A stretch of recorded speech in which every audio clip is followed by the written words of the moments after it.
जैसे बच्चा पढ़ता है, MA BA BSc कर गया, कोई और ट्रेनिंग आदि कर ली तो गवर्नमेंट उसको जॉब दे देती है, लेकिन वो मेहनत परिश्रम उससे का किया हुआ प्रफुल्लित हुआ है।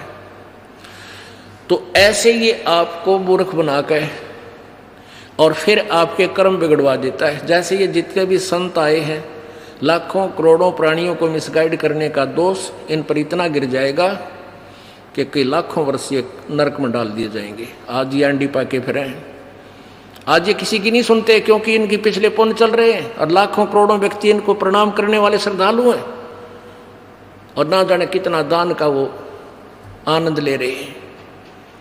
इस दास ने 20 वर्ष हो गए, पहले तो आदेश नहीं था गुरुजी का किसी को नाम देने का, पहले वैसे दास प्रचार किया करता था, अपने गुरुजी के पास ले जाकर नाम दिलाया करता था। और सन 1994 से आज तक 16 वर्ष हो गए जो दास ने मजदूरी की है। गला मेरा खराब हो गया, शरीर भी कोई विशेष रहा नहीं, क्योंकि दिन रात मेहनत परिश्रम करने से कभी आहार किया कभी ना किया, और अभी तक ये चल रहा है। इतनी मेहनत करके इस परमात्मा की इस यथार्थ ज्ञान को, सत्य भक्ति को अब थोड़ा सा प्रभु की कृपा से उभारा है। दिन रात के परिश्रम से ये मुश्किल से ऊपर आ पाई है। पहले 3-3 टाइम सत्संग करता था यह दास, 3-3 घंटे 2.5 घंटे, एक दिन में 7 दिन का सत्संग करता था। और फिर संगत से मिलना, अब भी 4-4 घंटे 5-5 घंटे रोजाना सत्संग, फिर आप जी से परमात्मा के बच्चों से मिलना, और फिर परमात्मा की सदग्रंथों से वो ज्ञान निकाल करके पुस्तक बनाना, यानी अब तक के परिश्रम जारी है। और वो क्या करते हैं, 1 घंटा जो ये दास 10 मिनट में सत्संग करता है, इतना वो 1 घंटे में बड़े आनंद ले लेगा, बोलेंगे आह। फिर उसके मुंह का नहीं देखेंगे श्रद्धालु, सतगुरु आगे क्या बोलेंगे। सतगुरुओं के पास के में है नहीं बोलना कि वह घिसी पिटी बातें 1 घंटे में 45 मिनट में कह और अपना चलते बने, क्योंकि उन्होंने अज्ञान पहले परिपूर्ण कर रखा है, उस अज्ञान को ही इधर उधर से सुनाते रहते हैं। और इस दास ने वो ज्ञान सुनाना है जो इन नकले गुरुओं ने गांव के गांव, पूरे शहर के शहर, अक्षेत्र का अक्षेत्र विनाश कर दिया। ऐसे कर्म जीव कहला दिए, ईब जड़े नहीं जाड़े। भेड़ पूछ को पंडित पकड़े, भादो नदी विहंगा। गरीबदास वैभव जल डूबे, नहीं साध सत्संगा। कबीर परमेश्वर की महिमा से परिचित होने के बाद आदरणीय गरीबदास साहिब जी ने परमेश्वर द्वारा दिए गए उस ज्ञान को कैसे बताया है कि भेड़ पूछ को पंडित पकड़े, ये भादो नदी विहंगा। गरीबदास वैभव जल डूबे, नहीं साध सत्संगा। कबीर परमेश्वर जी ने भी कहा है कि कबीर इस संसार को समझाऊं कै बार, और पूछ पकड़ के भेड़ किए उतरा चाव पार। जैसे दरिया से पार होना है, भादों के अंदर सबसे ज्यादा वर्षा होती है, और उस समय छोटी मोटी नदियां भी, छोटे मोटे नाले भी दरिया का रूप धारण करके चल पड़ते हैं। तो उस समय कहते हैं कोई दरिया ऐसे भादों के अंदर दरिया बह रही हो, बहुत अक्षेत्र को कवर करके जल, अथाह जल चल रहा हो, और उससे पार करने के लिए कोई प्रयत्न कर रहा है, उसको कोई गाइड कर दे कि भेड़ की पूंछ पकड़ ले और ये तुझे दरिया से पार कर ले जाएगी। तो वो साधन कैसा है, व्यर्थ डुबोने का। तो ऐसे इन संतों और इन अभी तक ब्रह्मा विष्णु महेश और इन क्या ना ऋषि महर्षियों के द्वारा दिया गया जो भक्ति मार्ग है, इन पंडितों के द्वारा दिया गया जो भक्ति मार्ग है, वो ऐसा है कि दरिया से पार करने के लिए भेड़ की पूंछ का समर्थन कर रहे हैं कि भेड़ की पूंछ पकड़ो और ये भेड़ तुम्हें पार कर ले जाएगी। अर्थात उनके द्वारा दी गई भक्ति विधि संसार सागर से पार नहीं कर सकती, ये पूर्ण मोक्ष नहीं कर सकती। कबीर इस संसार को समझाऊं कै बार, ये पूछ पकड़ के भेड़ की भाई उतरा चावे पार। वही गरीबदास साहिब जी कह रहे हैं, भेड़ पूछ को पंडित पकड़े, ये भादो नदी विहंगा। गरीबदास वैभव जल डूबे नहीं साध सत्संगा, कि वो भवजल संसार रूपी सागर में डूब जाएंगे जो साधुओं का सत्संग यानी तत्वदर्शी संत का सत्संग जिनको सुनने को नहीं मिला। और ये पंडित, ये ब्राह्मण लोग ये भेड़ पूछ को पकड़े हुए हैं, इनको यथार्थ ज्ञान नहीं भक्ति विधि का। भेड़ पूछ को पंडित पकड़े, ये भादो नदी विहंगा, विहंग माने बहुत ही विहंग, बहुत लंबी चौड़ी अथाह जल चल रहा है और उसमें से भेड़ की पूछ पकड़ कर ये पार करना चाहते हैं। अब यहां फिर समस्या आ जाती है कि ब्राह्मणों को ज्ञान नहीं, क्या कबीर जी को ही ज्ञान था? हाँ, कबीर जी तो भगवान थे, ज्ञान तो छोड़ो वो भगवान थे, और इन ब्राह्मणों को ज्ञान नहीं था, भक्ति मार्ग का ज्ञान नहीं था। अब ये रह कर लालटेन दिखानी पड़ती है कि कहीं कोई मेरे साथ टकरा ना जावे। जैसे सुबह बताया था, अंधा एक लालटेन लिए जाओ था अंधेरे में, आगे से बच्चे आ गए, उछल कूद मचा रहे थे, तो उसने अंधे ने आवाज लगाई कि बेटा देखना मैं अंधा हूं, मुझे दिखाई नहीं देता, सावधान होकर आना चलना। तो बच्चों ने पूछा, बाबा फिर लालटेन किस लिए ले रखा, तुम्हें दिखाई नहीं देता? अंधे ने कहा कि तुम आंखों वालों के लिए, कहीं मुझे मेरे में टक्कर ना मार दो, बूढ़े की देही तोड़ दो, किधर टूट जा टांग मेरी, और इस लालटेन के चानने में तुम मुझसे दूर से निकल जाओगे। तो ये लालटेन बार बार इसलिए दिखानी पड़ती है कि ब्राह्मणों को ज्ञान नहीं था, सतयुग के ब्राह्मणों को ज्ञान नहीं था, और कलयुग के ब्राह्मण तो राक्षस बताए। किसने? दास ने नहीं, श्रीमद देवी भागवत ने। ये देखो श्रीमद देवी भागवत, संक्षिप्त श्रीमद देवी भागवत, सचित्र मोटा टाइप, केवल हिंदी, संपादक हनुमान प्रसाद पोदार, चमनलाल गोस्वामी, प्रकाशक में मुद्रक हैं गीता प्रेस, गोरखपुर, गोविंद भवन कार्यालय, कोलकाता का संस्थान। इसके 414 पृष्ठ पे ये देखिएगा, छठा स्कंद, संक्षिप्त देवी भागवत, 414 पृष्ठ। जन्मेजय ने पूछा, महाभाग किस युग में कैसा धर्म का स्वरूप है? इस संपूर्ण विषय को तुम विशेष रूप से बताने की कृपा कीजिए। व्यास जी बोले, व्यास जी हैं राइटर ऑफ आल पुराण और वेद एंड गीता जी। राजन, यह निश्चय है कि सतयुग में ब्राह्मण वेद के पूर्ण विद्वान थे, उनके द्वारा निरंतर भगवती जगदम्बा की आराधना होती थी। भगवती का दर्शन करने के लिए उनका मन सदा ललायित रहता था। अब आपने देखा कि व्यास जी कह रहे हैं कि सतयुग के ब्राह्मण और वेद के पूर्ण विद्वान होते थे और वो दुर्गा की पूजा करते थे। और दुर्गा क्या कह रही है? 562 पृष्ठ पे, 562 पृष्ठ पे दुर्गा क्या कह रही है कि तुम ब्रह्म का जाप करो और सब बातें छोड़ दो और कोई भी पूजा के योग्य नहीं है। 7वां स्कंद, 562 पृष्ठ, देवी के द्वारा हिमालय को ज्ञानोपदेश और ब्रह्म स्वरूप का वर्णन, यानी ब्रह्म के विषय में वो जानकारी दे रही है। श्री देवी जी कहने लगी, पर्वतराज, उस ब्रह्म का क्या स्वरूप है यह बतलाया जाता है, जो प्रकाश रूप सबके अत्यंत समीप में स्थित, हृदय रूप गुहा में स्थित होने के कारण गुहाचर नाम से प्रसिद्ध है और महान पद अर्थात परम प्राप्य है।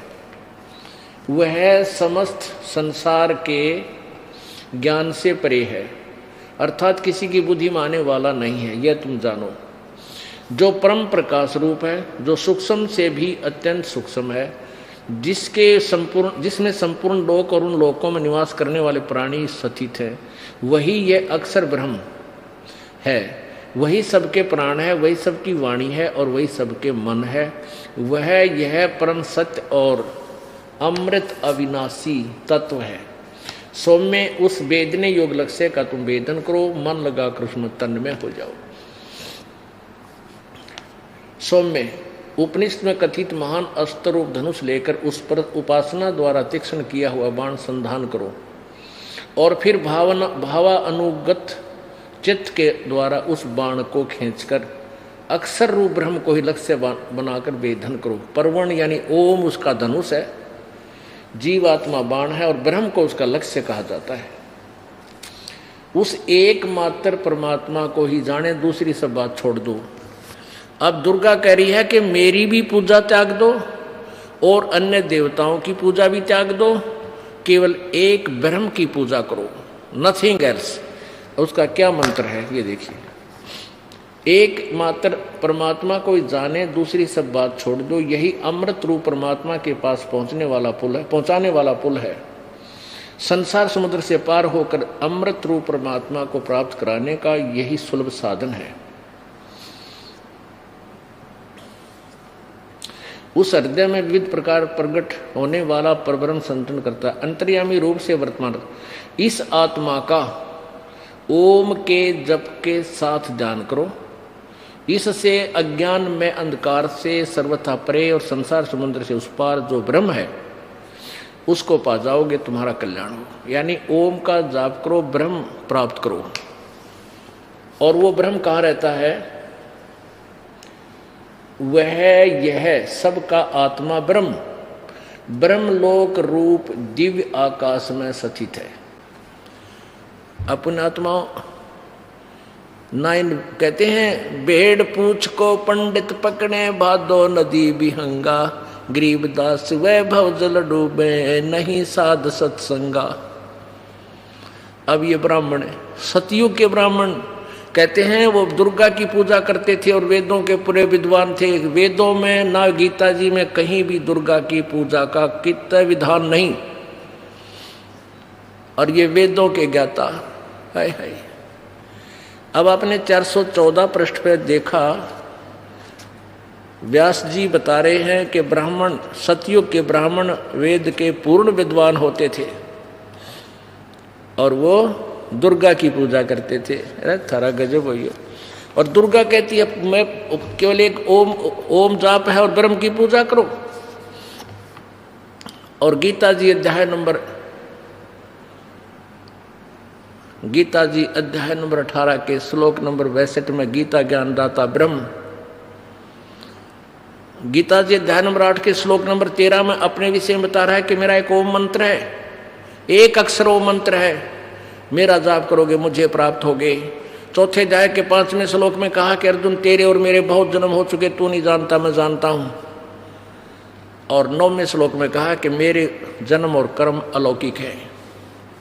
8वें अध्याय के प्रथम श्लोक में अर्जुन ने पूछा कि आपने 7वें अध्याय के 29वें श्लोक में गीता जी में कहा कि उस तत्व ब्रह्म को जानने के बाद और पूरे अध्यात्म ज्ञान को समझने के उपरांत प्राणी केवल जरा और मरण से छूटने का प्रयत्न करता है, तो किम तत्व ब्रह्म, वो तत्व ब्रह्म कौन है? 8वें अध्याय के 3 श्लोक में उत्तर दिया है गीता ज्ञानदाता ब्रह्म ने कि वो परम अक्षर ब्रह्म है। गीता जी अध्याय नंबर 8 के श्लोक नंबर 5 और 7 में अपनी साधना के विषय में बताया कि मेरी साधना करेगा तो मुझे प्राप्त होगा। और 8वें अध्याय के 6 श्लोक का ये प्रमाण है, उसका भावार्थ है कि जो जिसकी पूजा करता है अंतिम श्वास तक उसी को प्राप्त होता है। 8वें अध्याय के 8, 9 और 10 3 श्लोकों में उस परम अक्षर ब्रह्म की साधना के लिए कहा कि उसकी पूजा करेगा तो उस परम दिव्य पुरुष परमात्मा के पास पहुंच जाएगा। उसके जाप का मंत्र 17वें अध्याय के 23वें श्लोक में गीता जी में कहा है कि ओम तत्सत इति निर्देश है। ब्रह्म ने त्रिवेद समर्थ है।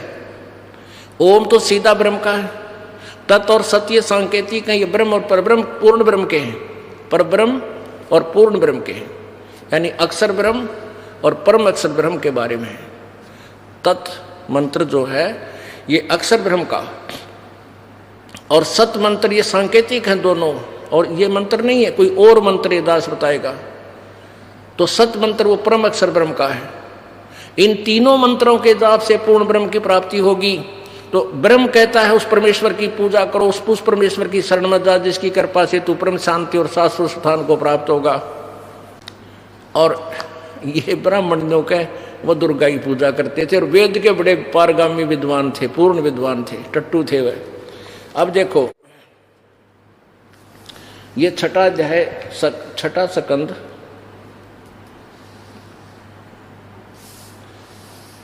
श्री संक्षिप्त देवी भागवत 414 पर आपने पढ़ा था कि व्यास जी बता रहे हैं जन्मेजय को कि राजन यह निश्चय है, यानी पक्की बात समझ लिए कि कलयुग सतयुग के ब्राह्मण वेद के पूर्ण विद्वान थे। उनके द्वारा निरंतर भगवती जगदम्बा की आराधना होती थी। भगवती का दर्शन करने के लिए उनका मन सदा ललायित रहता। ये तो सतयुग के ब्राह्मणों का स्थिति है। और ये देखो इसके बिल्कुल इसी पृष्ठ पे अगले पैरे में धर्म की यही स्थिति थी, त्रेता में भी रही परंतु कुछ ह्रास हो गया। और सतयुग की तो स्थिति थी, सतयुग की जो स्थिति थी वह द्वापर में विशेष रूप से कम हो गई। उन प्राचीन धर्म की स्थिति त्रेता युग में रही परंतु वह ह्रास हो गया। सतयुग की जो स्थिति थी वह द्वापर रूप में विशेष रूप से कम हो गई। राजन उन प्राचीन युगों में जो राक्षस समझे जाते थे वे कलयुग में ब्राह्मण माने जाते हैं। ये वर्तमान के ब्राह्मण है तो कलयुग में जो राक्षस होते थे उनके समान है, क्योंकि अब के ब्राह्मण प्राय पाखंड करने में तत्पर रहते हैं। दूसरों को ठगना, झूठ बोलना और वैदिक धर्म कर्म से अलग रहना कलयुगी ब्राह्मणों का स्वाभाविक गुण बन गया। अब आपको ये वाणी जो परमात्मा ने बोली है अपने मुखारविंद से और वही ज्ञान दिया फिर अपनी प्यारी आत्मा गरीबदास जी को, संत गरीबदास जी महाराज जी ने अपनी अमृतवाणी में परमात्मा का दिया हुआ ज्ञान किस प्रकार वर्णन किया। गीता जी अध्याय नंबर 4 के श्लोक नंबर 25 से लेकर 30 तक क्या बताया है कि कोई तो देवताओं की पूजा करता है उसी को फाइनल मान रहा है, कोई व्रत रखता है उसी को अपनी साधना को श्रेष्ठ मानता है, और कोई केवल अहिंसा ना करना ही अपना परम कर्तव्य मान लेता है, कोई सदग्रंथों का स्वाध्याय करने से मोक्ष मानता है, कोई केवल एक हवन मत करने मात्र से ही अपनी कल्याण मानता है, और वो अपनी अपनी साधनाओं को पाप नाशक जानते हैं। गीता जी अध्याय नंबर 4 के श्लोक नंबर 32 में कहा है कि इस प्रकार का विस्तृत ज्ञान सच्चिदानंद घन की वाणी में उस परमेश्वर द्वारा दिए गए तत्व ज्ञान में वर्णित है, और वो अपने क्रियाओं से यानी कर्म करने से ही बनता है। जैसे कर्म करोगे वैसा फल मिलेगा। अब हम कर्म करें थे सारे शास्त्र विरुद्ध, हम कर्म करें थे भक्ति मार्ग भी सारा शास्त्र विरुद्ध, तो हमें वो कर्म सही नहीं फल दे रहे थे। अब हम कर्म करेंगे, वो कर्म करेंगे जो हमें मोक्ष देगा। तो उसके बारे में कहा कि उस तत्व ज्ञान को चौथे अध्याय के 34वें श्लोक में किसी तत्वदर्शी ज्ञानियों के पास जाकर समझ, उनको दंडवत प्रणाम कर। वो के बताएंगे, सट दर्शन सट बेस कहावे, बहुविध धूमधार मचावे, तीर्थ व्रत करें तर बीता, वेद पुराण पढ़त है गीता, यो भी बैदा है बैदे से भेद अलहदा, यो भी बैदा। 4 संप्रदा 52 दवारे, जिन्हों नहीं निज नाम बेचारे, माला घाल हुए हैं मुक्ता, सट दल उआ बाई बकदा। ओह, एक मोटी सी माला गाल के गल में नो दिखावा बड़े भगत से अरिषद मुक्त हो रहे हैं, और सब उआ बाई बकदे हैं। उआ बाई यानी किसी के पास यथार्थ ज्ञान नहीं है। अब ये वाणी परमात्मा का यथार्थ ज्ञान जो 600 वर्ष पहले ये कहकर रिजेक्ट कर दिया गया था कि कबीर तो शास्त्रों को नहीं जानता, कबीर तो अक्षर ज्ञान युक्त नहीं है, वो तो अज्ञानी है, वो क्या जाने वेदों सदग्रंथों के रहस्य को। ये वाणी 600 वर्ष पहले परमात्मा कबीर जी ने बोली थी, और वही ज्ञान अपनी प्यारी आत्मा गरीबदास जी के कंप्यूटर में दोबारा फिर उससे निकलवा दी, जो थोड़ा बहुत मिलावट हुई थी वह क्लियर होगी। क्या बताते हैं कि माला घाल हुए हैं मुक्ता ये सटदल उवा बाई बकदा उवा बाई। अब व्यास जी कह रहे हैं कि सतयुग के ब्राह्मण बड़े वेदों के विद्वान होते थे, पूर्ण विद्वान, और दुर्गा की पूजा करते थे। अरे फूटे भाग थारे विद्वानों, और गेला फोड़ दिए मारे। अब दुर्गा कहती है ब्रह्म की पूजा करो, ब्रह्म कहता पूर्ण ब्रह्म की करो। तो कहाँ थे ये? भेड़ पूछ को पंडित पकड़े बादो नदी विहंगा, गरीबदास वो भवजल डूबे नहीं साध सत्संगा।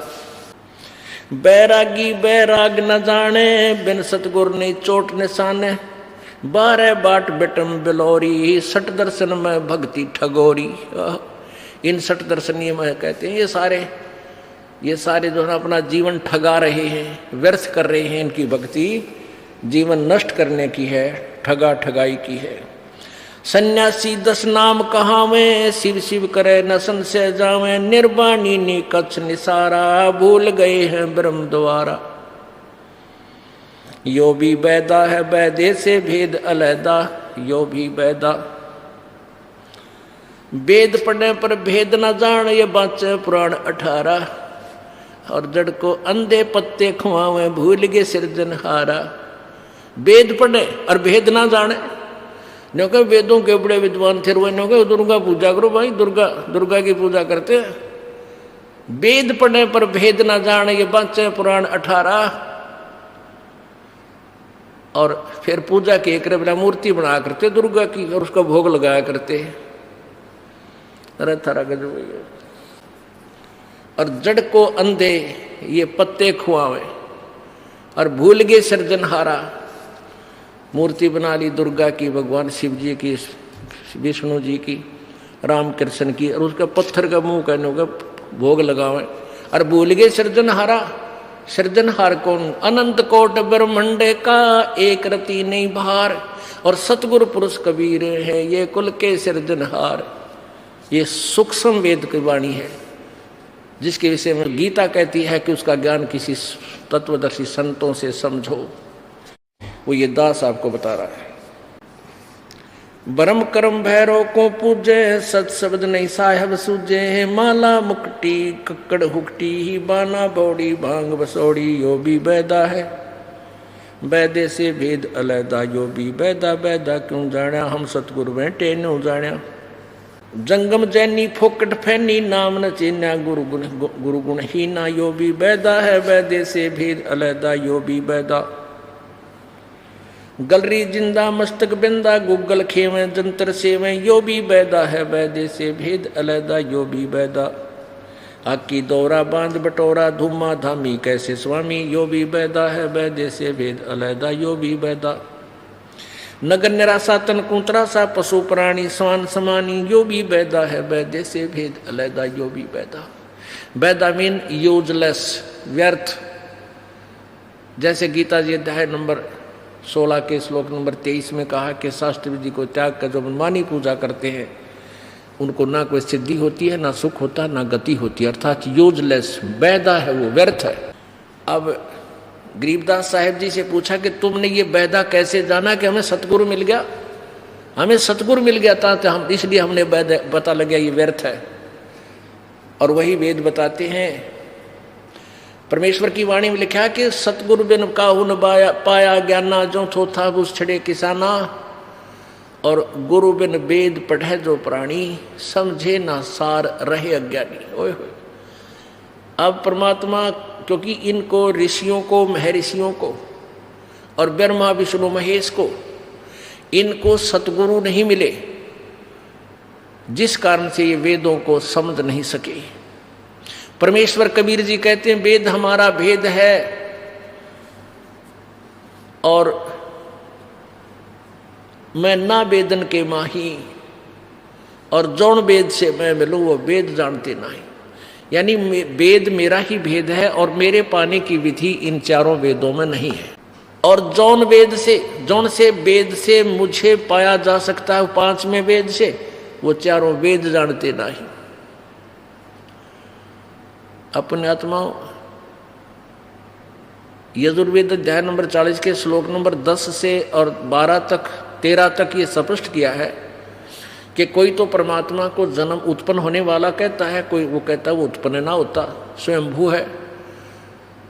और कोई अक्षर ज्ञान, जिसने किसी भाषा का ज्ञान हो गया, संस्कृत पढ़ लिया आ गई, वो तो विद्वान। और जिसको भाषा का यानी अक्षर ज्ञान नहीं है, भाषा का ज्ञान तो है, क्योंकि भाषा कोई न कोई तो जब हम बोलते हैं अपने ज्ञानों का ज्ञान विचारों का आदान प्रदान करने के लिए, लेकिन जिनको अक्षर ज्ञान नहीं उसको अविद्वान बोल देते हो। नहीं, ये विद्वान और अविद्वान की परिभाषा नहीं है। उस विद्वान और अविद्वान की परिभाषा भी वो तत्वदर्शी संत बताओगा कौन विद्वान है और कौन अविद्वान है। परमेश्वर कबीर जी और वो महापुरुष आदरणीय गरीबदास साहिब जी, आदरणीय नानक साहिब जी, आदरणीय घीसा साहिब जी, आदरणीय दादू साहिब जी, आदरणीय मलुकदास साहिब जी, आदरणीय धर्मदास साहिब जी, इनको संस्कृत ज्ञान ना होते हुए विद्वान थे। ये विद्वान थे क्योंकि ये परम उस तत्व से परिचित हो चुके थे, साक्षात्कार हो चुका था प्रभु का। वेद पुराणी कथा कहानी पढ़ पढ़ भूले, अर्थ न खुले, यो भी वैदा है वैदे से वेद अलैदा। कहते हैं वेद पुराण और ये कथा कहानी, वेद पुराणी कथा कहानी। ब्रह्मांड ने कर दिया, एक राजा था उसने ऐसे कर दिया, कहती है कहानी करा कितनी बार पढ़ ली। और वेद पढ़ने पर अर्थ ना खुले, उनके तुम्हें पता नहीं चला ये वेद क्या बताना चाहते हैं। ये भी वैदा था जो उन्होंने अपने हिसाब से दुनिया को भ्रमित कर दिया। सन्यासी बैरागी सेवड़े ये तन पर छार लगावे हैं, 500 नार 2500 लड़के दोंदों धार मचावे हैं। सन्यासी बैरागी सन्यासी सेवड़े ये तन पर राख रमावे हैं, और 500 नार 2500 नारी, 500 नार 2500 लड़के ये धूं धूं धार मचावे हैं। क्या बताते हैं? कंठी माला और मृगछाला सिर पर जटा रखावे हैं, ये ढोलक ताल झालरी पीटे हैं, ताना रीरी गावे हैं। यो भी वैदा है वैदे से भेद अलैदा, यो भी वैदा वैदा क्यों जाण्या, हम सतगुरु बैठे नो जाण्या। तन के योगी मन के भोगी, गुल्लर पेट पड़ावे हैं, गुज बीरज का मर्म ना जाण्या, भद्दर भेख बनावे हैं। करवा और कोपीन लिए जो बनखड़ गुफा बनावे हैं, खुदा कुत्ती घट में दूती, फिर ग्रह द्वार आवे हैं। अब क्या बताते हैं? इस मन की बड़ी जबरदस्त चाल है। इस जीव का अंडोला बना रखा है इसने। यू ना भक्ति करने देता, आत्मा चाहती है भक्ति, यू कहता है चल भक्ति यूं करांगे, ऐसे ठीक नहीं, ऐसे करते हो भक्ति। अब जिसके अंदर भी परमात्मा की प्रेरणा बनती है किसी ग्रंथ के पढ़ने से या किसी संत के विचार सुन लेने से, तो उसके के मरोड़ी लाता है, ये काल ने कहा चल जंगल में चलांगे, यहाँ भक्ति नहीं हो सकती। घर छोड़ जाता है, जंगल में चला जाता है। अब परमात्मा बताते हैं भाई ठीक है, परमात्मा के लिए चाहे कुछ भी करना पड़ जाएगा, करना ही चाहिए। अब तुम वन में चले गए, अच्छा वहाँ क्या होगा कि वहाँ शाम तक तो आप ठीक है घर की रोटी खाई हुई, सांझ तक एक दिन तो आप टेक सकते हो, शाम ने फिर भूख लगेगी। एक रात भी काट देगा, अगले दिन फिर सुबह लठ लेकर पहुँचेगा गांव में किसी नगर में, दियो माई है उड़ा कुछ तो बना ना मिला तो किसी ने आटा गाल दिया, फिर ने सोचेगा भाई चूल्हा बाल लूँ, लकड़ी इकट्ठी करी, चूल्हा बनाया, फिर लगी गर्मी सर्दी पड़न, ओले आ गए कि तब बूंद वर्षा आ गई, फिर सोचे धूपड़ी गाल लूँ। वो सारा सांग फिर जोड़ दिया, दो छोड़ कर चल था। अब घर ने छोड़ कर गया, फिर गृहस्थी का द्वारा आकर फिर हाथ फंसा दिया, तो ये क्या फायदा, क्या यूज हुआ? तेरी घर छोड़कर जान में तेरे के लाभ मिला? अब परमात्मा कहते हैं कि डेरे दंड खुश रहो ये खुसरे लेना मोक्ष, ध्रुव प्रहलाद भी पार हो गए फिर गृहस्थी में के दोष। एक भगत था को पिछला संस्कारी ही प्रेरणा होती है, उसका जल्दी असर हो जाता है, पिछले पुण्य कर्म अच्छे होते हैं। ऐसे उसने ज्ञान सुना, ऐसी प्रबल प्रेरणा होगी। शादीशुदा था, 2 बच्चे थे छोटे छोटे, तो घर छोड़कर चाल पड़ा, निकल गया कि मैं तो भगवान प्राप्ति करूंगा। वहां चला गया, वो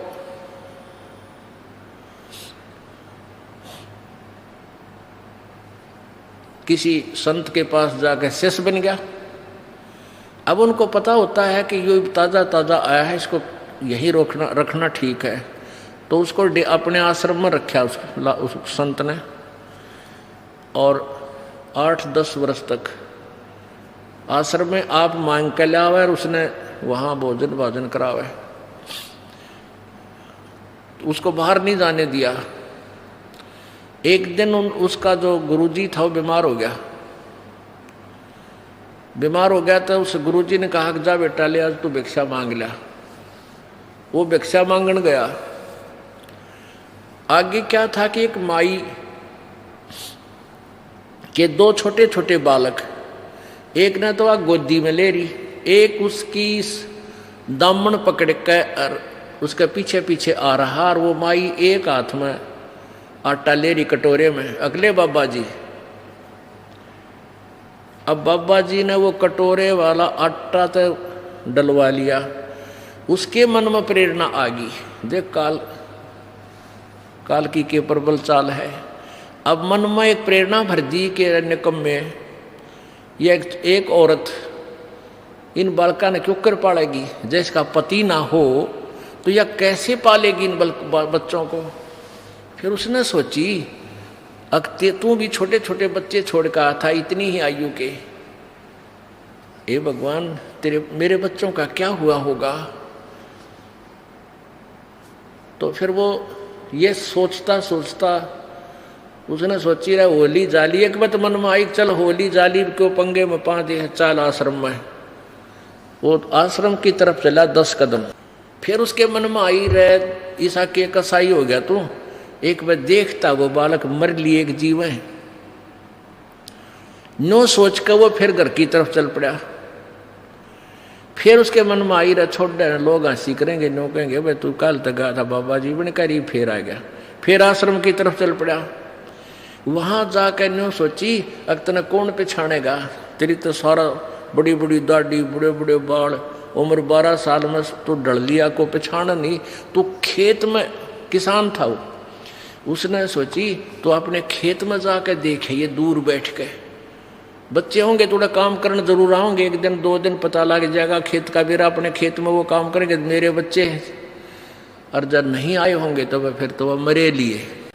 अब उसने वह जोड़ी वत ले रखा था, आटे का थैला उठ दिया फेंक, फाइनल डिसीजन कर लिया भाई खेत में जाकर और दूर से देख के उल्टाया जाऊंगा। अब वो खेतों में आ रहा था, वो बाबा जी जा रहा था और उसकी पत्नी खेतों में काम करे थी। उधर से उसका छोटा भाई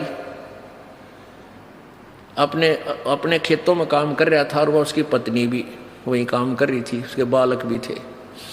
तो उसका छोटा भाई था जो कहने लगा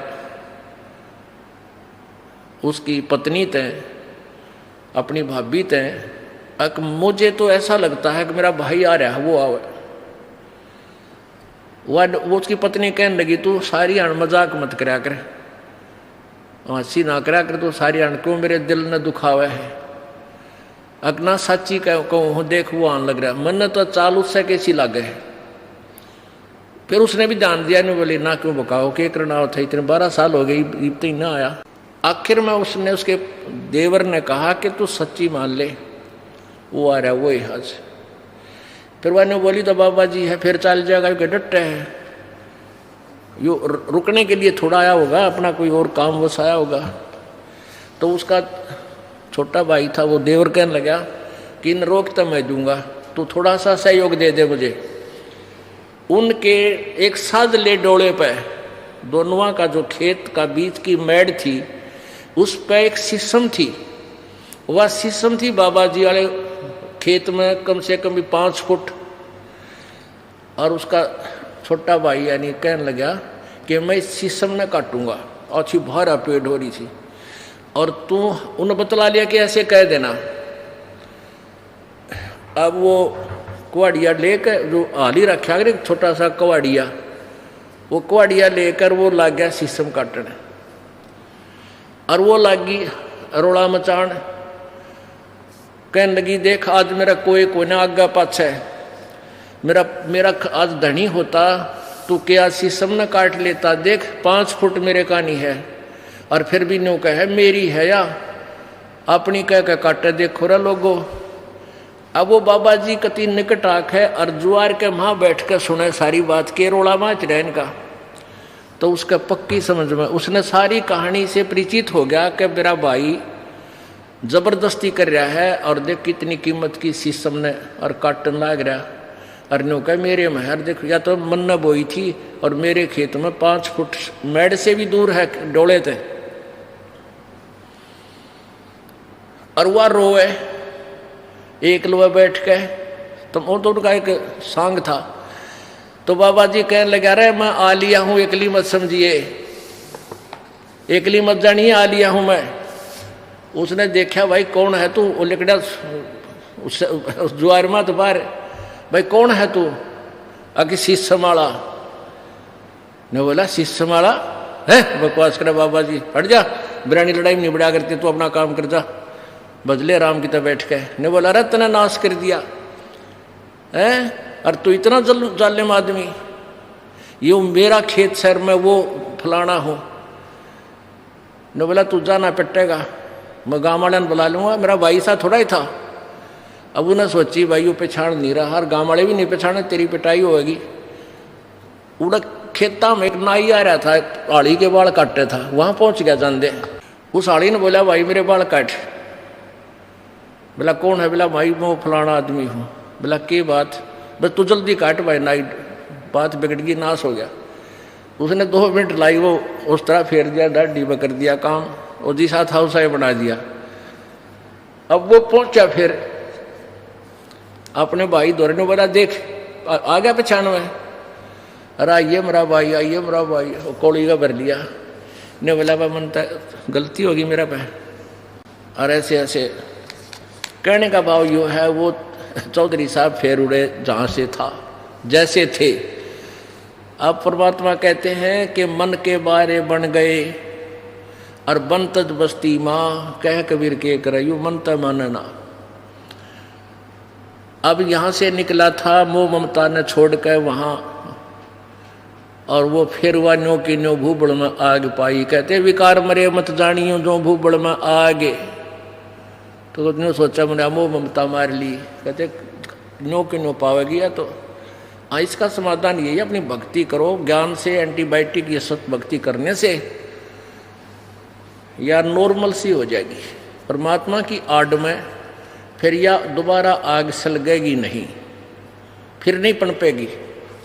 उसके लिए क्या बताते हैं, बैरागी सन्यासी सेवड़े तन पर छार लगावे हैं, ये 500 नार 2500 लड़के धुंधों धार मचावे हैं। काम क्रोध मोह लोभ अहंकार, कहते हैं 500 नारी, एक नारी त्याग दीनी 5 नारी गैलवे, और पाया न द्वारा मुक्ति का सुखदेव करीब सैलवे।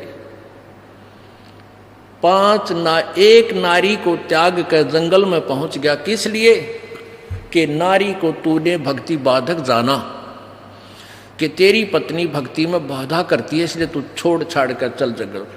और ये 5 नारी गैलवे, ये 5 नारी काम क्रोध मोह लोभ अहंकार, कहते हैं बेटा इन न त्यागेगा ना, जब तू बैरागी बनेगा इन घर न त्याग ले, और चाहे वह किधर जंगल में बैठ के त्याग ले। कहते हैं 1 नारी त्याग दीनी 5 नारी गैलवे, एक तो वह भक्तिवादक जो समझी थी तूने वह छोड़ दी, ये 5 और तेरे संग हैं। और पाया ना द्वारा मुक्ति का सुख देव करी बहु सैलवे। अब आगे देखो कितना अच्छा निर्णय दिया है। 5 नारी कहाँ तक बाधक?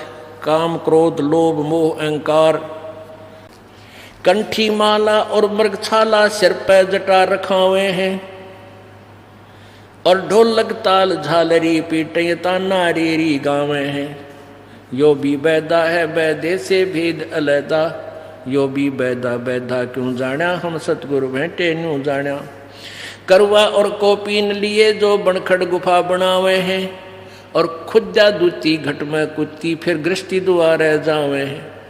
घर छोड़कर अंडी पाके जंगल में गुफा बना ली, भूख लगी फिर दिए माई गृहस्थी का गए फिर हाथ पसारे। था के सांग काट रखा, यानी भक्ति का और साधना का प्रारूप बदल दिया न ज्ञानियों ने सदग्रंथों से अपरिचित होने के कारण। खाकी और निर्बानी नागा सिद्ध जमात चलावे हैं, रणसिंगे तुरही तुतकार गागड़ भांग घुटावे हैं। काशी गया प्रयाग बहुत जगन्नाथ को जावे हैं, लोहागर पुष्कर पर से है द्वारका दाग दगावे हैं। यो भी बैदा है बैदे से भेद अलैदा, यो भी बैदा।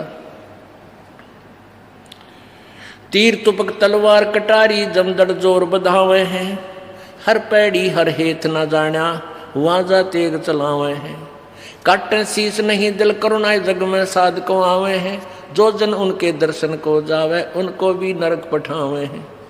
यो भी बैदा है बैदे से भेद अलैदा, यो भी बैदा। एक समय हर की पैड़ियों पर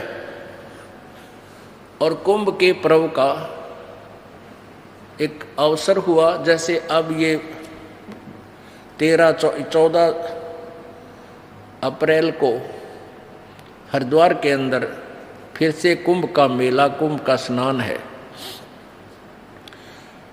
तो उसमें क्या करते हैं सन्यासी, यानी ये नाथ औगड़, ये कनपाड़े, कति नगन, ये सन्यासी जो बोलते हैं अपने आप को, ये तो एक अलग अलग अपने समुदाय में इकट्ठे हो जाते हैं।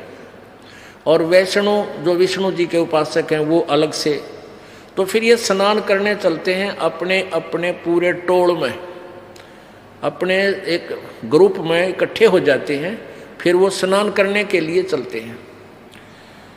बहुत पुराने समय की बात है। तो उस समय सबसे पहले नागा जो तमोगुण शिव के उपासक हैं वो स्नान करने के लिए भर की पैड़ियों पर खड़े हो गए। पीछे से विष्णु जी के उपासक, ये सतगुण विष्णु के उपासक, ये वैष्णव संत आ गए। पूरा समूह, हजारों, कई हजारों की संख्या में, 20-20 हजार, 30-30 हजार इकट्ठे होकर आते हैं ये। तो वैष्णवों ने कहा उन नागाओं को कि भी नागा तुम बाहर आओ, पहले हम स्नान करेंगे, तुम बाद में स्नान करना, हम श्रेष्ठ हैं। नागा बोले नहीं, हम श्रेष्ठ हैं, हम त्यागी और बैरागी हैं, हम नी इच्छा हैं, हम वस्त्र भी धारण नहीं करते हैं, हम सर्वश्रेष्ठ हैं। विष्णु कहने लगे तुम टट्टी के हाथ भी ना धोते, शरण फिरडो, बाहर मरो पशु की तरह नंगे हंडन लाग रहे, तू कहे कि श्रेष्ठ हो, और हम स्नान करेंगे पहले। अब वो नहाना तक गए भूल, आपस में झगड़ा शुरू हो गया। तीर निकाल लिए, तलवार निकाल ली, कटारी घोंप दे एक दूसरे में, लठ ठा गया, लठ मार दिया, ऊँठाठा फेंक दिए एक दूसरे ने गंगा में, यानी गंगा के पानी को लाल कर दिया। और 25,000 हुए, ये डांगर कटका मर गए। होए होए। अब इनको सन्यासी कहें, इनको बैरागी कहें? कहते हैं एक नारी त्याग दीनी 5 नारी गैल वे, काम, क्रोध, मोह, लोभ, अहंकार, मैं श्रेष्ठ, मैं श्रेष्ठ। ये भी एक नारी गेला थी, और इस नारी ने के जुल्म करा दिया, कत्लेआम करा डाला। कहते इन त्यागो जो बनोगे तुम साधु संत बैरागी। तीर तुपक तलवार कटारी जड़दर जमधड़ जोर बधावे हैं, कि डट के झगड़ा लठ बजावे हैं। हर पैड़ी हर हेत न जाना वाजा तेग चलावे हैं। हर की पैड़ी का है, परमात्मा में प्यार भी कोई ना, इतनी दया नहीं। और काटे शीश नहीं दिल करुणा, ये जग में साध को आवे हैं। और जो जन उनसे दीक्षा ले ले उनको भी नरक ले जावे। इस प्रकार परमात्मा ने अपनी महिमा यथार्थ ज्ञान स्वयं ही आकर के बताया। अब क्या बताते हैं, पार ब्रह्म को छाड़े करिए पूजे आन अनीत, चेतन से ती ओलने भाई जड़ से ती है प्रीत, पाहन से ती प्रीतड़ी और चेतन से ती दो से, दो जग धारा जावेंगे कदे न पावे मोक्ष, पत्थर परमेश्वर कहें यो जग अंधा घोर, साहेब पर सेवा नहीं ये पहुंचेंगे किस ठोड़, पत्थर पुजारी जीव हैं ये कलयुग के लोग, या बाण कुटिल छूटे नहीं इनका लग गया दीर्घ रोग। कहते पत्थर पुजारी जीव हैं ये कलयुग के लोग, और या बाण कुटिल छूटे नहीं, ये हैबिट बुरी इन तो छूटती नहीं, यो लग गया दीर्घ रोग। बेग चले हैं भिष्ट को पत्थर गाठी बांध, और जीवेंगे किस भेद से ये विष के लड्डू सांध। ये सभी समुदाय भेख अलग अलग जो कहते हैं ये फलाना, ये सन्यासी हैं, ये बैरागी हैं, ये उग्गड़ हैं, ये वैष्णव हैं, कहते हैं ये सभी परमात्मा पाने के लिए ही चले हैं। बेग चले हैं भिष्ट को, स्वर्ग के लिए चले हैं, और पत्थर गांठ बांध पत्थर की पूजा करें, और आन उपासना करते हैं, वेदोनुसार साधना नहीं करते हैं। जीवेंगे किस भेद से ये विष के लड्डू सांद, साधों से ती मस्करी और चोरों संग खुशहाल, कौड़ी गए पल्लू बंधा डार दिया नगलाल, साधों की संगत नहीं ना साहेब का जाप, कहे गरीब कैसे बचे हैं इनके तीनों ताप। अब जैसे तीन ताप से दुख होता है, एक देहिक, दैविक और आध्यात्मिक, ये तीन प्रकार के ताप होते हैं, तीन ताप। अब जैसे कोई जंतर मंतर कर देता है, कोई श्राप दे देता है, या अकाल गिरता है, ये इस तरह के जो ताप हैं ये तीन ताप में आते हैं, या ज़्यादा वर्षा हो जाती है। तो परमात्मा कहते हैं कि तुम साधुओं की संगत नाही ना साहेब का जाप, कहे गरीब कैसे बचे हैं उनके तीनों ताप, तुम कौन राम का जपते जापम तात कटे ना तीनों तापम। संतों की संगत नहीं, यानी तत्वदर्शी संत तुम्हें मिले नहीं, और ना उस परमेश्वर का सच्चे साहिब का सच्चा नाम का जाप। तो गरीबदास जी कहते हैं कह गरीब कैसे मिटे तुमरे तीनों ताप, तुम्हें लाभ कैसे होगा, तुम्हारी साधना यूजलेस है, शास्त्र विरुद्ध है, तुम्हें कैसे ईश्वरीय शक्ति का लाभ प्राप्त होगा। साकट नगरी ना बसो हाँ ना लगसी हंस, प्रगट के समझावा हूं चंदन के डिगबंस, साकट से ती साख क्या ये रावण कंसा बूझ, अरणकशिपु और बाली से ये मारे प्रकट गूंज, चतुराई चूल्ह पैड़ो ये चारों वेद बिटम्ब, और साकट सगा न भेटियो भाई आकों लगे न अम्ब। ओह कितनी प्यारी वाणी कही है कि यह चातुर प्राणी चोर हैं ये मूड मुग्ध है ठोठ, और संतों के निकाम के इनको दो गलजोट। ये चातुर प्राणी चोर हैं, ये जो महर्षि कुमाव थे, गुरु बने फिरे थे, ये चातुर प्राणी थे विद्या को ग्रहण करके, इनको ज्ञान नहीं था वेद और गीता का।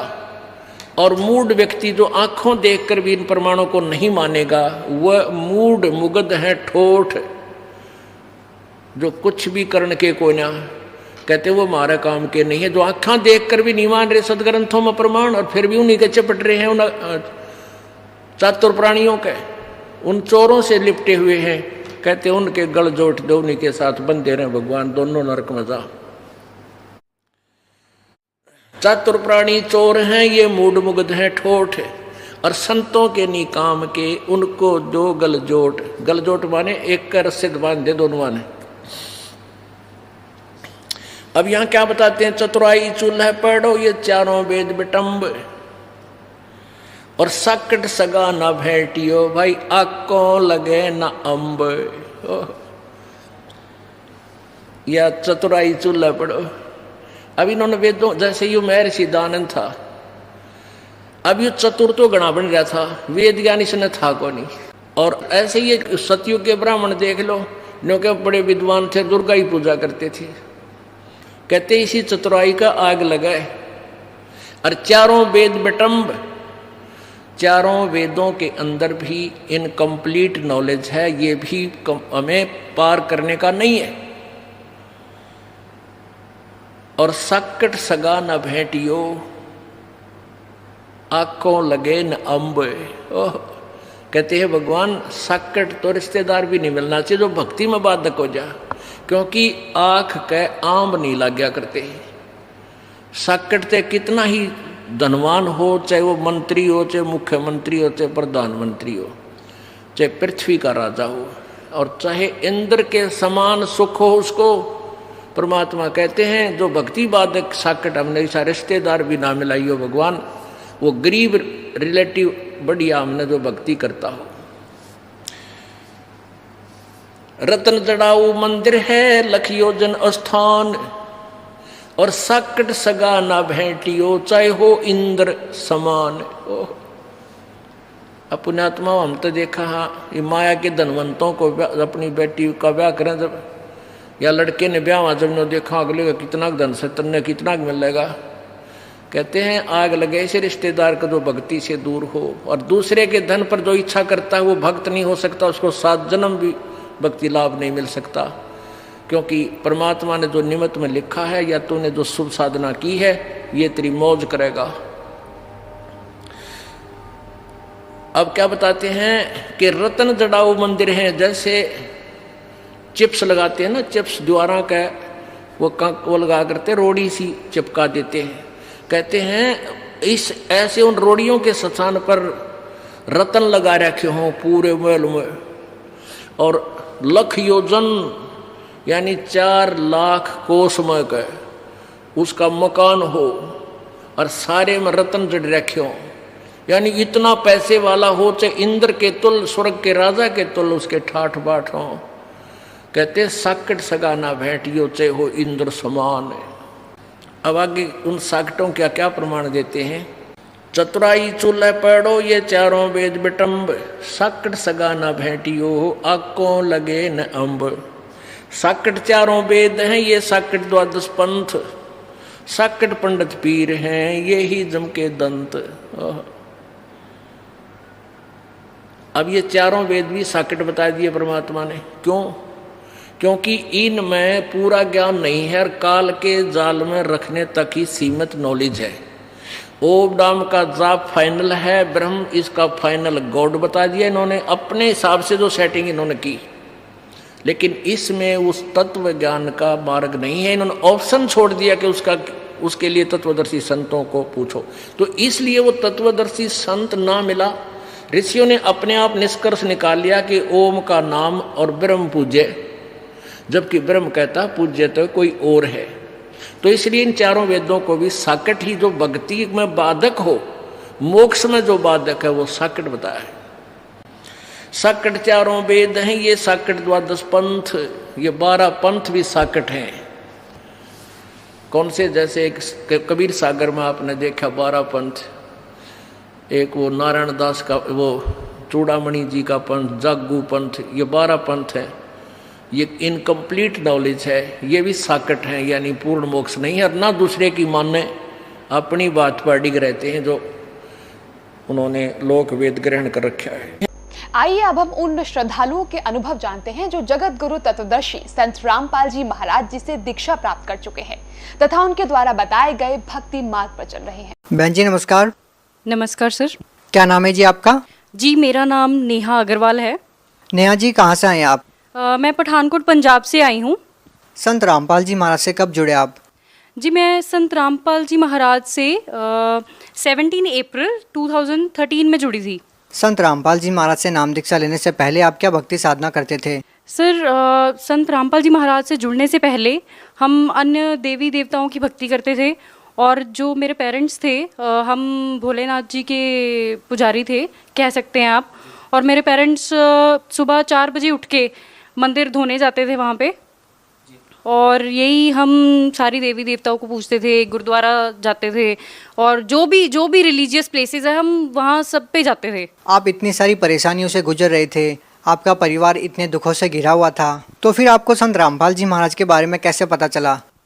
जी, संत रामपाल जी महाराज के बारे में मेरे फादर गए थे, कुरुक्षेत्र मेला था वहाँ पे। तो वहाँ पे उनको कुछ बच्चे सेवा कर रहे थे ज्ञान गंगा पुस्तक की, तो वहाँ से उनको ज्ञान गंगा पुस्तक मिली थी। और घर ले जाके मेरे फादर ने ज्ञान गंगा पुस्तक पढ़ी, और उसमें जो जो लिखा था उन्होंने ग्रंथों से मैच किया कि ये कैसे, मतलब जो भी लिखा है, पहले तो वो बड़े अमेज्ड हुए बातें पढ़ के कि लिखा क्या क्या हुआ है, जो कि हमारे ग्रंथों में लिखा है। गुरु नानक देव जी ने रहस्य बताया है कि वो परमात्मा कौन है जो उनको मिले थे, जो उनको बेई नदी पे मिले थे, और जो भी परमात्मा के बारे में ग्रंथों में वर्णन किया हुआ है वो सारा, तो मेरे फादर ने सारा कुछ मैच किया और उन्होंने नामदान ले लिया। आप भक्ति कर ही रहे थे पहले, तो फिर आपने संत रामपाल जी महाराज से नाम दीक्षा क्यों ली? सर ठीक है, हम भक्ति कर ही रहे थे पहले, और वैसे तो अकॉर्डिंग टू मी मेरा ऐसा कुछ नहीं था कि मैं कभी अपनी लाइफ में गुरु बनाऊंगी, क्योंकि मुझे ऐसा लगता था कि वो भी तो हमारे जैसे इंसान ही होते हैं, वो भी एक नॉर्मल पर्सन ही है, उनमें ऐसा क्या खास है। मुझे ऐसा लगता था कि मेरे फादर जो हैं, क्योंकि सबसे पहले मेरे फादर जुड़े थे संत रामपाल जी महाराज से, और उन्होंने नाम दीक्षा ली थी 2008 और 9 में, आई गेस उनको ज्ञान गंगा पुस्तक मिली थी, कुरुक्षेत्र मेले में वो गए थे। तो उस दौरान उन्होंने ज्ञान समझा और उन्होंने नाम दीक्षा ली। बट जब वो घर पे आते थे, हमें बताते थे, हमें कुछ नहीं पता लगता था, और मेरा इस चीज़ में बिल्कुल भी इंटरेस्ट नहीं था कि मैं ऐसे साधारण इंसान को, तो ऐसा कुछ नहीं था। नहीं, आप ऐसा क्यों मानते थे कि संत रामपाल जी महाराज साधारण इंसान हैं? आपके क्या थॉट्स थे उस टाइम पर? देखिए, मुझे ऐसा लगता था कि इंडिया में इतने सारे गुरु हैं, ठीक है, तो वैसे ही संत रामपाल जी महाराज है, वो भी एक नॉर्मल इंसान है। तो मुझे तो ऐसे ही लगता था, मुझे उनमें कुछ खास नहीं लगा, क्योंकि ना ही मैंने उनका ज्ञान कभी सुना था, ना ही मैंने उनको देखा था कभी, ना ही मैंने उनके बारे में कोई नेम सुना था, ठीक है। तो आपको संत रामपाल जी महाराज खास नहीं लगे, इसीलिए आप संत रामपाल जी महाराज को एक आम इंसान मानते थे। आपको संत रामपाल जी महाराज खास कब लगे? जी, मुझे संत रामपाल जी महाराज खास तब लगे, उसमें एक लंबी स्टोरी है, जो कि हमारा घर इतना बर्बाद हो चुका था, हमारा घर इतना बर्बाद हो चुका था कि मैं आपको बता नहीं सकती। हाँ, इट वाज 2008 कि मेरे फादर जो थे, उनके कोई फ्रेंड थे, ठीक है, वो आपस में बिजनेस डीलिंग करते थे। तो जिस दौरान क्या होता था कि हमने उनको सैलरी पे रखा हुआ था, मेरे फादर ने उनको सैलरी पे रखा हुआ था कि आप सारा हमारे ऑफिस का देखेंगे। तो ठीक है, वो काफ़ी अच्छा चलता रहा। बट एक मोमेंट ऐसा आया कि उन्होंने मेरे फादर को चीट किया, एंड उसी दौरान उन्होंने उन पे ब्लैक मैजिक किया। और उस दौरान क्या हुआ, मेरे फादर थोड़े अंडर डिप्रेशन आ गए और वो घर से चले गए, और ये सिलसिला 6 साल तक चला। ये मतलब हमने इतने दुख देखे इन 6 सालों में, इतने फाइनेंशियल क्राइसिस हमारे ऊपर आए हैं, और जो भी हमारी इन्वेस्टमेंट थी, हमारा टोटल बिजनेस लॉस हो चुका था। और इस दौरान मेरे फादर बहुत ही अंडर डिप्रेशन हो गए थे, और जो भी हमारी इन्वेस्टमेंट्स थी, हमारे पास गोल्ड था, वो भी हमने सेल आउट कर दिया। हमारे पास जो भी गाड़ियाँ वगैरह जो भी था हमारा, हम सब ग्राउंड लेवल पे आ गए थे, हम पूरी तरह से बर्बाद हो गए थे। तो जब संत रामपाल जी महाराज का मैंने नामदान लिया था, तो मैंने नामदान लिया, मेरे फादर ने ही हमें घर पे आके बताया था, पहले तो हम मानते नहीं थे। आप ये बताइए, संत रामपाल जी महाराज से नाम दीक्षा लेने वाले हर श्रद्धालु को कुछ ना कुछ लाभ जरूर होते हैं। आपका परिवार जब इतनी सारी परेशानियों से गुजर रहा था, इतनी सारी फाइनेंशियल प्रॉब्लम आपको थी, तो उन परेशानियों से आपको कैसे छुटकारा मिला?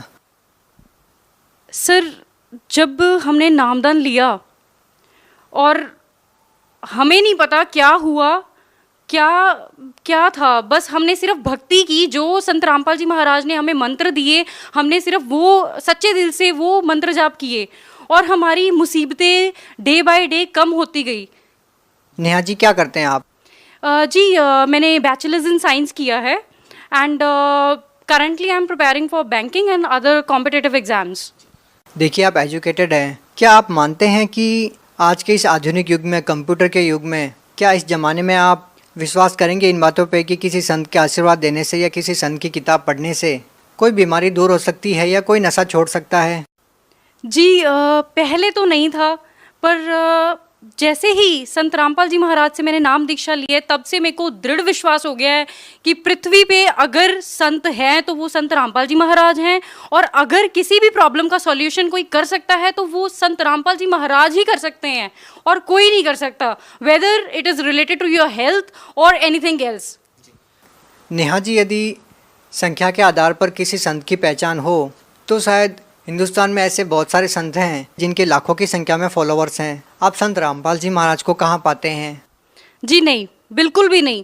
अगर हम कहें कि किसी के फॉलोअर्स बहुत ज़्यादा हैं और वही सही हो सकता है, ऐसा नहीं हो सकता, बिकॉज हमें राइट पाथ फॉलो करना है। हमें ये नहीं देखना है कि क्राउड कहाँ पे है, ठीक है। We don't have to follow the crowd, we have to follow the right path and which is shown by Sant Rampal जी महाराज। नेहा जी, हम देखते हैं कि बहुत सारे ऐसे संत हैं जो कहते हैं कि पाप कर्म नहीं करते, पाप कर्म तो भोगने से ही समाप्त होते हैं, जबकि संत रामपाल जी महाराज जी अपने सत्संग प्रवचनों में कहते हैं कि पाप कर्म कर सकते हैं। दो संतों की बातों में विरोधाभास क्यों है? सर देखिए, जो संत कहते हैं कि साधना से पाप कर्म नहीं कट सकते, इसका मतलब ये है कि उनके पास सच्ची भक्ति नहीं है, इसलिए उनकी थिंकिंग ऐसी है। क्योंकि हमारे गुरु संत रामपाल जी महाराज ने तो ये कहा है कि सच्ची साधना से पाप कर्म कट सकते हैं। किस आधार पर संत रामपाल जी महाराज कह रहे हैं कि भक्ति करने से पाप कर्म कट जाते हैं? सर संत रामपाल जी महाराज ने वेद और शास्त्र खोल खोल के दिखा रहे हैं वो सबको, गीता, कुरान, बाइबल, गुरु ग्रंथ साहिब, सब में प्रमाण दे रहे हैं कि वो परमात्मा कौन है जिसने 6 दिन में सृष्टि रची और 7वें दिन जाके तख्त पे जा विराजे।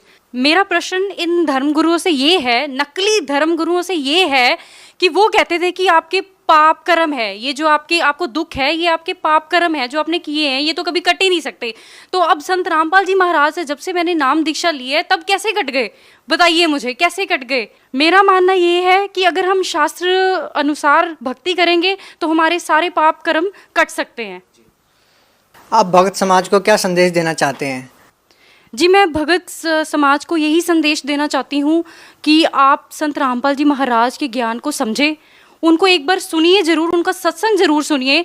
अगर आप नेगेटिव वे से भी देखना चाहते तो देखिए ज़रूर, वेदर इट्स पॉजिटिव और नेगेटिव, वो आपका अपना डिसीजन होगा कि आपको वो सही लगते हैं, वो गलत लगते हैं। आप देखो तो सही एक बार कि वो कह क्या रहे हैं, what he is trying to convey the message. अच्छा, हम आपसे ये जानना चाहते हैं कि संत रामपाल जी महाराज से नाम दीक्षा लेने से आपको क्या क्या लाभ मिले, क्या क्या अनुभव हुए? जी, सबसे बड़ा लाभ संत रामपाल जी महाराज से नाम दीक्षा लेने के बाद तो हमारा ये था कि हमारा घर जो नरक बन गया था वो पूरी तरह से संत रामपाल जी महाराज ने स्वर्ग बना दिया है।